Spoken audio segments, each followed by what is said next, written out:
are you business owner or solo entrepreneur? And sometimes we get stuck in at different points because we have a different experience in our different past life. I have you are not alone, and when there is a challenge, there is help available. I have a today's conversation is quite different for me. Is He's a psychotherapist, body mind performance coach, and CEO of Healey Therapy Coaching Brainspotting. Matt Healey, please help me welcome Matt. Welcome, Matt. Oh, thank you, Bashir. Pleasure to be here. Thanks for the opportunity to be on your wonderful show. Let me start with this. Where were you? What happened? Who are you surrounded with that inspired you to do what you do today? Okay, so I was born in Australia, but I grew up in New Zealand, and I always moved around a lot as a kid. As a kid, I was always very empathic, and I was always kind of placed in the role of kind of looking after other kids from a really young age. So it was quite intuitive and quite natural for me to kind of enter into this type of profession later on. But I also experienced a lot of illness when I was young, and I never really knew why. And that's something that followed me throughout my life. So one of the biggest reasons why I entered into this profession, into therapy, was really because I needed to heal myself, and that's how it started. So as a child, I was really, really sick, and then when I moved to New Zealand, I got quite unwell, and was very, very unhappy for a long time. And then in my 20s, I got seriously ill. I started having seizures and developed quite a few kind of muscular and neurological problems as well. And I saw a neurologist for about 8 years, and there was no real outcome of that. There was a lot of investigation, there was a lot of medication, there was a lot of treatment, but they failed to kind of figure out what was causing that. And so I started looking for alternatives, and I stumbled across a really wonderful therapist. And then I started studying therapy. I started studying psychology when I was living in New Zealand, and then I stopped. And then when I moved back to Australia in my 20s, I started studying again. And I discovered that because I had quite a few traumatic experiences when I was growing up, that really impacted my immune system. And it set me on a bit of a crash course in life. And through healing that, I discovered that there's a whole range of other people out there who are suffering with the same thing. And so I started really focusing on working with trauma and working with people who are really stuck in their life. And through my studies, I kind of encountered a lot of really interesting people and a lot of really different ways of healing. So that was partly movement therapy and art therapy and traditional psychology as well. And then at one point, in order to address my own physical health, I actually ended up going to live in the Amazon for a few years. And I started on a really big healing journey involving plant medicine. And I stayed in the Amazon on and off for about 3 years and did some intensive work there and started learning how to work with plants. And I was under the mentorship of a very, very experienced curandero, which is a traditional medicine healer in Peru. So I got to a stage where I was like, well, how do I incorporate all of this? And how can it be useful for people? And so I've just been adding skills and techniques throughout my life. One of my most recent techniques that I've added, which is really, really, really amazingly useful for dealing with stress and anxiety and trauma, is Brainspotting. So Brainspotting is known as a brain-based therapy, and it's really rapid and effective. And a lot of the traditional talk-based therapies I learned are really slow processes and very long processes, and not everyone can do that. Not everyone has the funds to do that, and not everybody has the patience to do that either. So I really kind of found my way through a lot of trial and error. I had a lot of support though, and I think that's a really, really important thing. In order to reach any goal, you really need support. You can't do it by yourself. So, and when I was in Peru, I met my wife, and a couple of years ago, I moved to France and started a family. So now I live in France. I feel like I've been moving all over the world, and and it's just been such a joy. But it's been a real massive ride and a lot of learning. And now I've combined a lot of that in, and I work with entrepreneurs to help them kind of bring back balance in their life, because when we don't have a stable foundation of our mental health, it's really, really difficult to run a business, especially when you're at the center of that business.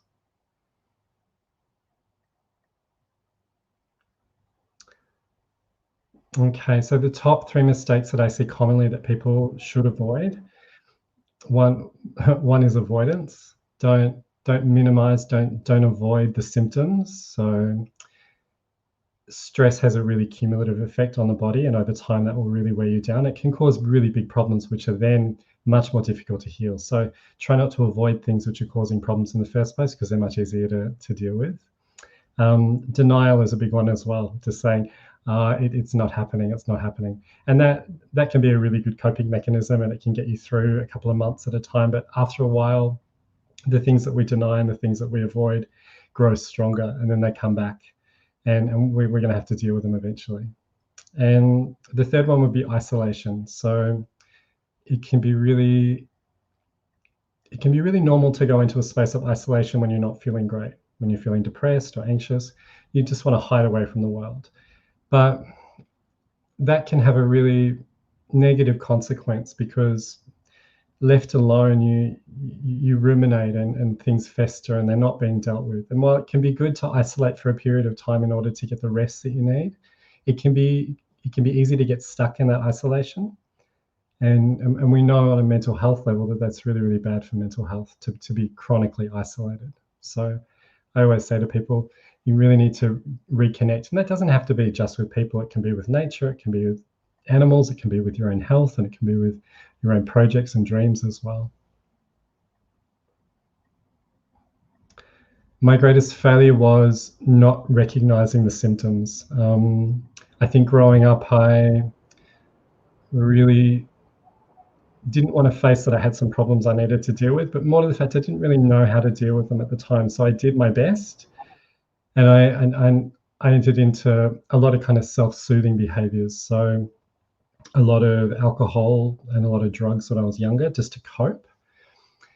But I really underestimated the effect of that on my body, and in the end, my body failed me, and that took a really long time to repair. So now I know that it's really important to look after your health. Yeah. What are top 3 success secrets that others can follow? Be super kind to yourself, especially when you're not feeling 100%. Just be really, really kind. Be really, really compassionate to your situation, because when we are in a state of anxiety or depression, or when we're dealing with some type of trauma, then our central nervous system is not wired to operate on a level which is going to be necessary to succeed. And so it can be really easy to have a lot of negative self-talk and to kind of punish yourself for not being where you want to be. But the way through that is actually to be really kind and understand your situation before you start kind of being really, really negative towards yourself. Find the support that you need. And that can be tricky, because there's so many different types of support, and everybody will tell you that this is the way through. And so what I do can work for some people, but it's not going to work for everybody. So you have to find the support that's going to work for you. Some people need community. Some people need one-on-one work. Some people need a lot of guidance, where some people just need a lot of support in order to reach their goals, and just a little bit of encouragement or a little bit of accountability. But you really have to find what works for you. What worked for me was a combination of things, including a strong physical approach. So a lot of yoga, a lot of movement, and then a lot of therapy, but then a lot of guidance. So I have a lot of support in my life, but they're in different forms. Some coaches, some therapists, some family support, some support from friends and groups as well.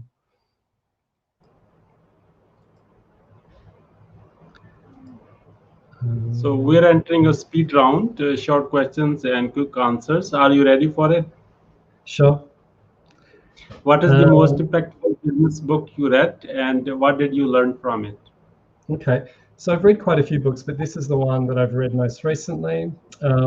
which really stood out to me because it's about coming into alignment with your goals and your values. And I think that that's really important in entrepreneurship, because you need to know what you stand for, and you need to know where your skills are, and you need to know what your potential can be before you reach too high, or realize you don't have the skill set to do that. So it is a really simple and effective book. It has a lot of different exercises, and there's a lot of this out there at the moment, but this book particularly is just really, really straightforward and really, really grounded. So I recommend it. Wonderful. And what do you want to be remembered for? Since becoming a father, I think I just want my kids to remember me for being kind and supportive. I think when I was younger, I wanted to be remembered for really great things and big things. But the older I get, the more I've come to terms with just to be a kind person, and to kind of be grateful for every day, and kind of live life to the fullest, but also live within the means as well. You know, simplicity is one of my values. How do I overcome challenges? Well, you know, some challenges I've overcome, and some challenges I haven't overcome. So I think the ones that I have overcome, it's been a combination of patience, support, and hard work. Like it's everyone's looking for a quick fix, but you've got to be willing to do the hard work if you want to get the results. Once you have a revenue generating idea, how do you convince your significant other? I always involve my wife in my business discussions. It's part of being in a healthy relationship, I think. So while she might not be directly involved in my business, she's always involved in my process. I think that just comes down to respect as well, and also having really, really good feedback is vital. So sometimes your partner might say, you know what, that's actually not a good idea, but you can't see that. So if you can have someone that you trust enough to tell you clearly and honestly, then it can save you a lot of hassle down the road. What do you want to do when you grow up? When I was a child, I wanted to be a lawyer. I had a strong sense of justice. And then as I grew up, I decided that I didn't really want to be a lawyer. I just wanted to work with people in general. And I also wanted to work with nature as well. So I was always out in nature. I wasn't really an indoor kid, and I wasn't really interested in toys or video games or anything. I was always amongst nature. So I seem to have found a pretty good balance with that. What are you grateful for today? I'm grateful for my family, grateful for my wife. I'm grateful for the opportunities I've had and the ability to move around in the world. I know that a lot of people don't have that privilege, so I'm really grateful for that. Who is your living mentor, and what is the impact they have on you? So I have a few different mentors, and I guess they relate to different areas of my life. My dad's been a really, really amazing mentor for me as well. He had a really long and successful career in the corporate world, so he's always been able to share a lot of really vital knowledge with me, which has been great. From the mentor that I have for my therapy practice are some of my teachers as well. So, and they change over time, but they're always a fixture. And then on a business level, I've got a business coach as well, because I've needed that in my life, because I didn't study business, and I have an entrepreneurial spirit, but you still need to learn the systems and the how-tos. So having a business coach has been really, really valuable for me as well. Why being impactful is important to you? I think if you have a skill that you can share with others, then you should, and not just for the purpose of being impactful, but more because there's a need. So if there's a need and you're able to fill it, then I think it's your duty to step forth and offer that. And I think that's what being impactful is for me. How do you start your day? I've got two really young kids, so my kids start my day for me. Usually it starts with my son crawling up on my face and waking me up and asking for a biberon, which is a bottle. Yeah, so and that changes. Sometimes that's at 5 a.m. Sometimes it's at 6 a.m. If I'm lucky, it's at 7 a.m. But it's been that way for a little while, and I've totally made peace with it. Who is your ideal client? So my ideal clients is, well, they're entrepreneurs, but they work in different areas of business. I do work a lot with coaches now as well. Basically, anyone who's put all of their eggs in one basket in terms of building their business, and they've put their life on hold because of that. And that's a really normal part of being an entrepreneur. You just have to invest your entire life and every waking moment in your business. And maybe you do that for a few years, and over that time, things happen. You know, we might lose a loved one, or we might go through a crisis. And if we don't have time to process that, then that kind of sits in the background. So I love working with entrepreneurs who have kind of put a lot of their stuff to the side, and then it catches up with them. So I generally work with them to kind of bring them back into balance and help them recover from that, and then they can go forth more confidently in their business.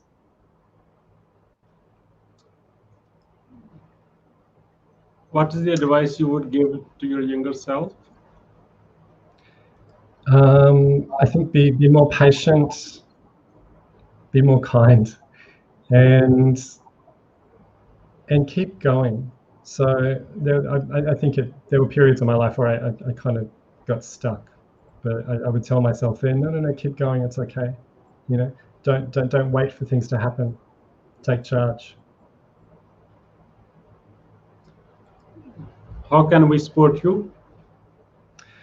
I guess you can just share this message with anybody that you think might benefit from it. I know that there's a lot of people out there right now struggling with a lot of the stress that we're dealing with collectively, but there's also a lot of entrepreneurs which don't reach out for help when they really should. And so if you know one of them, you can send them my details. I'd be happy to have a chat. What would you say about your guest experience on the show? Oh, it's been great this year. It's been a really, really great opportunity. Thank you so much. What would you say as a final word? Look, I think it really comes down to everything's a process. So no matter where you are in that process, take a step back and to say, you know, it's part of a bigger process as well. So try not to get consumed with what's happening right now. Try to keep a more expanded view of your life, not just an immediate kind of view of what's happening right now, but think about things in terms of where do you want to be in 10 years, and what do you need to do to get there.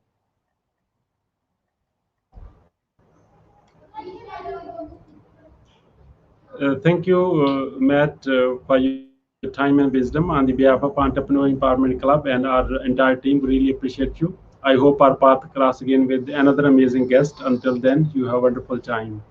You too. Thanks, Bashir. Take care.